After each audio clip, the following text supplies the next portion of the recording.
शिवलिंग की आकृति शंकर खुद अपने आप बनाता है, उसको घिस कर या सांप को छील कर या बनाकर ये नहीं बेचा।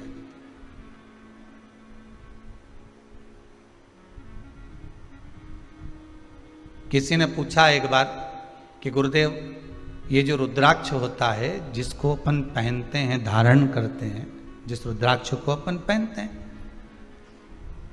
इसको सिद्ध करने का तरीका क्या है?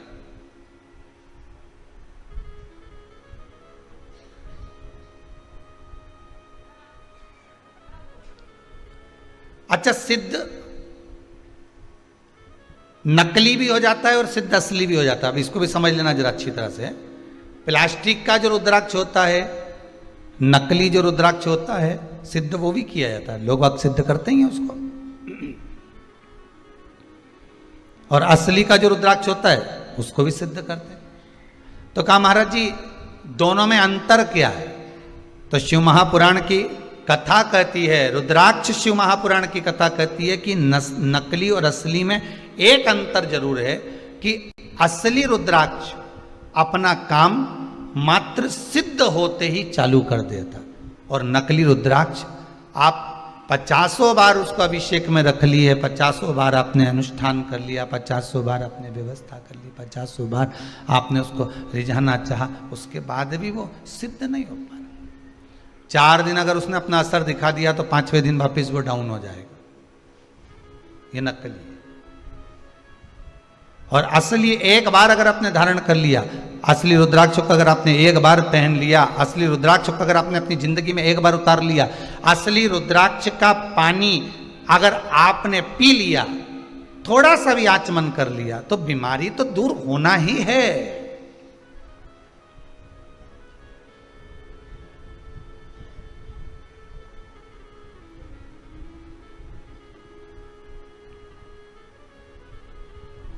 नकली और असली में अंतर यही है।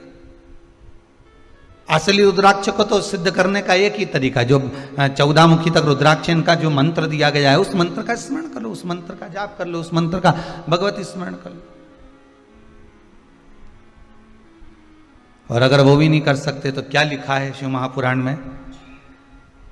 जिस रुद्राक्ष को आप सिद्ध कर रहे हो, रुद्राक्ष आपके घर में जो रखा हुआ है, उसको सिद्ध करने का एक तरीका और वर्णन किया। 108 बेलपत्र, बेलपत्र की बीच वाली पत्ती, उस पत्ती पर भगवान शंकर का ओमकार, ओम संबोधन चंदन से लिखा, उसको रखते जाइए। 5 बेलपत्र नीचे रख दिए, उसके ऊपर रुद्राक्ष रख दिया। उसके बाद में बाकी की जो 108 बेलपत्र है, आप जो गिनती की चढ़ा रहे हैं, वो उसके ऊपर केवल ओम नमः शिवाय बोलकर भी समर्पित करेंगे। 5 दिन तक ऐसे कैसे ही रखे रहने दो उसको। बस इतना जरूर करना कि उसके सामने कपूर जरूर जलाना, थोड़ा सा कपूर, अर्थात अपन जलाने का मतलब है कि कपूर की आरती कर लो।